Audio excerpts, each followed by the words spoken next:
Hello friends, NET SET and PET की exam की अगर आप तैयारी कर रहे हो तो आज से हम देखेंगे कि कैसे नेट और सेट की एग्ज़ाम हम फर्स्ट अटेम्प्ट में या फिर एकदम से सेकंड अटेम्प्ट में तो पास कर ही जाएंगे। इसके लिए कुछ चीज़ें हैं जो बहुत इम्पॉर्टेंट है। हमें पता है कि पेपर वन का जो सिलेबस है वो कॉम्पैक्ट है, मीन्स वो थोड़ा नहीं है, लेकिन वो टेक्निकली अगर हम देखेंगे तो बड़ी आसानी से हम उसको डील कर सकते हैं, उसके साथ हम उसको समझ सकते हैं एंड मैक्सिमम परसेंटेज उसमें हम निकाल सकते हैं, जैसे 70%, 80%। और अगर आप थोड़ी और अच्छी पढ़ाई करते हो तो you can go 90% and 100% also. ये बिल्कुल भी एग्जैजरेशन नहीं है।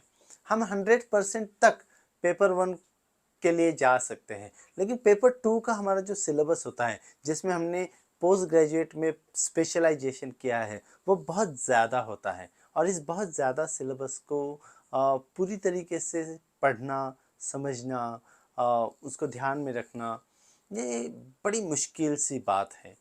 इसीलिए हमें थोड़ा देखना चाहिए कि कैसे हम टेक्निकली इस एग्ज़ाम को देखें। अब टेक्निकली देखना बोले तो कोई चालाकी नहीं है।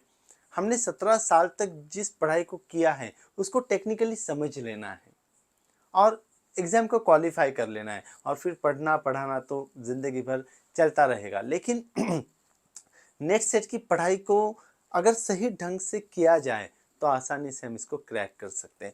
आज से मैं आपको समझाने वाला हूँ कुछ 70-80 लेक्चर्स में या 100 लेक्चर्स होंगे हमारे नेट सेट के। रोज़ का लेक्चर 10-15 मिनट का ही होगा, लेकिन उस 10-15 मिनट के लेक्चर में आपको समझ में आ जाएगा कि आप जो 10 टॉपिक्स आपको दिए गए हैं, 8 से 10 टॉपिक्स पेपर वन के लिए दिए गए हैं, इन पेपर वन के 10 टॉपिक्स के साथ आप कैसे डील कर सकते हो, कैसे इवन आप पेपर वन में पूछे जाने वाले सवालों को भी गेस कर सकते हो नो, और लॉजिकली समझ भी सकते हो, और ये बड़ा आसान हो जाता है।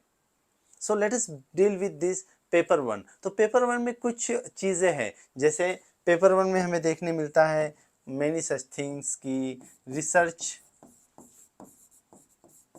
एटीट्यूड एप्टीट्यूड को लेकर बातें होती है नो, रिसर्च एप्टीट्यूड को लेकर बातें होती है, टीचिंग को लेकर बातें हैं नो, टीचिंग है, फिर आईसीटी है, एनवायरनमेंट है, you know, then we have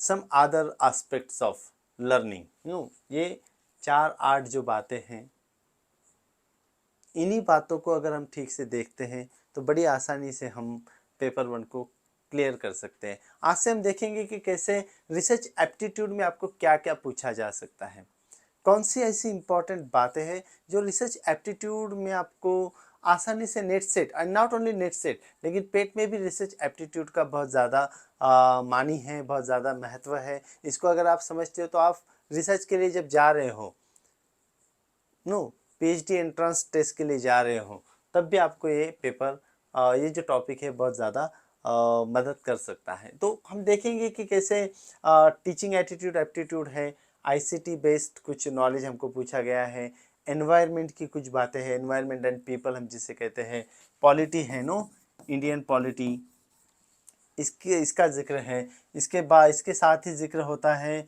कुछ लॉजिकल रीजनिंग का होता है, you know, logical reasoning no. फिर इसके साथ आता है मैथमेटिकल रीजनिंग। और ये सारे टॉपिक्स के साथ आप कैसे डील करें, इसके लिए बहुत ज़्यादा पढ़ाई करने की ज़रूरत नहीं है। अब तक आपने जो पढ़ा है, खास करके undergraduate and postgraduate में, and even you can go back, means आपके 5th हाई स्कूल की जो पढ़ाई है वो भी इसमें बहुत ज़्यादा तौर पर पूछी जाती है। बस उसका जो लेवल है वो थोड़ा हायर लेवल होता है। तो टेक्निकली मैं आपको कुछ बातें समझाना चाहता हूँ, और मैं आपको आई कैन गारंटी, मैं आपको गारंटी दे सकता हूँ कि आप इसमें मैक्सिमम परसेंटेज निकाल सकते हो। अब मैक्सिमम परसेंटेज इसमें निकालना ज़रूरी क्यों है, समझ लो आपने इसमें 80% अगर क्रॉस कर लिया, 70-80% क्रॉस कर लिया, और आपके जो स्पेशल पेपर में आपने 50% भी क्रॉस किया, 45-50% भी क्रॉस किया, तो दोनों का मिलाकर आपका अच्छा खासा परसेंटेज हो जाता है, जो आपको मेरिट तक लेकर जाता है और क्वालिफाई होने में आपको मदद कर देता है। मीन्स ऐसा नहीं होना चाहिए, लेकिन अब हमें क्वालिफाई होना ज़्यादा ज़रूरी है, इसलिए हम इस बात को देख रहे हैं कि कैसे हम पेपर फर्स्ट के साथ अच्छे से डील करते हैं, तो पेपर सेकंड में एक कॉन्फिडेंस ग्रो हो जाता है और हमने उसमें हमारा पोस्ट ग्रेजुएशन किया है, स्पेशलाइजेशन किया है, तो वो तो खैर हमें आता ही है, बहुत हद तक हमें आता है, बहुत सारी बातें उसकी हमें पता होती हैं क्योंकि एक 5 साल तक हमने उसकी पढ़ाई की हुई है। सो ये पेपर वन सभी के लिए है, for the students of English language, literature, Marathi, Hindi, Urdu, science, commerce, MBA, MCS, whoever is there to appear for the examination can go for this paper one। Paper one के साथ आप अच्छे से खेलें। इसमें एक अच्छी बात यह है कि पेपर वन की अगर कोई एक बुक भी अगर आप ठीक से पढ़ते हो और ये कुछ लेक्चर्स अटेंड करते हो, तो मैं आज दावा कर सकता हूँ कि आप बड़ी आसानी से नेट सेट की एग्ज़ाम को क्रैक कर जाएंगे। चलो देखते हैं, आज हम थोड़ा सा ही देखेंगे, एक इंट्रोडक्टरी बेस पर मैं आपको कुछ बातें बताना चाहता हूँ। जैसे आप चाहते हो इस रिसर्च की तरफ, नो, रिसर्च को मैंने डेलिबरेटली आज चुना है। रिसर्च एप्टीट्यूड की तरफ जब हम जाते हैं तो ये थोड़ा टफ होता है क्योंकि अब तक हमने रिसर्च पढ़ा नहीं है, तो हमको पता नहीं होता है। और रिसर्च के लिए मार्क्स आती हैं आपकी 10, नो, कुछ 5 सवाल पूछे जाते हैं आपको और इस 5 सवाल के लिए होते हैं आपके 10 मार्क्स, तो ये 10 मार्क्स आपके पॉकेट में हो सकते हैं। कैसे हो सकते हैं? तो सबसे पहले आपको रिसर्च का क्या पता होना चाहिए, you must know research design. ये रिसर्च डिज़ाइन बोले तो मोटे तौर पर होता है और फिर धीरे धीरे हम रिसर्च की छोटी छोटी बातें समझते हैं। तो रिसर्च डिज़ाइन में द मोस्ट इम्पॉर्टेंट, ये बड़ा लॉजिकल है क्योंकि रिसर्च डिज़ाइन में मोस्ट इम्पॉर्टेंट चीज़ क्या है। तो रिसर्च डिज़ाइन में सबसे इम्पॉर्टेंट चीज़ होती है रिसर्च जब हम करना शुरू करते हैं कि आपका रिसर्च में इंटरेस्ट किस चीज़ में, नो, आपका जो सब्जेक्ट है उस सब्जेक्ट में भी बहुत सारी बातें हैं, बहुत ज़्यादा वैरायटी है, बहुत अलग अलग पहलू है उसके, वैराइटीज ऑफ एस्पेक्ट्स हैं। तो इन सब बातों में एक बात होती है जिसमें आपको इंटरेस्ट हो सकता है, तो आप पहले अपने इंटरेस्ट को क्लिक करते हो। अब ये बात आपसे पूछी जा सकती है कि which is the first step in doing research, और 4 बातें अगर देते कि इंटरेस्ट, टॉपिक क्लियर करना, या फिर हाइपोथेसिस को बनाना, या फिर स्टेटमेंट ऑफ द प्रॉब्लम, तो आपका जवाब होना चाहिए to deal with your own interest. The researcher's interest is the first step in actually doing research। ये मेरा अपना मानना है। और हर रिसर्चर जब अपने गाइड के पास जाता है, जब अपना पहला सिनॉप्सिस रखता है, जब टॉपिक की तरफ जाने का होता है, तो सबसे पहले वो क्या करता है कि मुझे इंटरेस्ट किस में, ये जैसे ऐसे समझ लो कि कोई प्लॉट जो होता है ना, ये प्लॉट ढूंढने वाली बात है। आप एक घर बनाना चाहते हो तो आपका इंटरेस्ट पहले होता है कि आप घर कहाँ बनाना चाहते हो, तो आपकी एक जगह होती है, एक इंटरेस्ट बनता है, हाँ यार मैं इस एरिया में घर बनाने के लिए इंटरेस्टेड हूँ।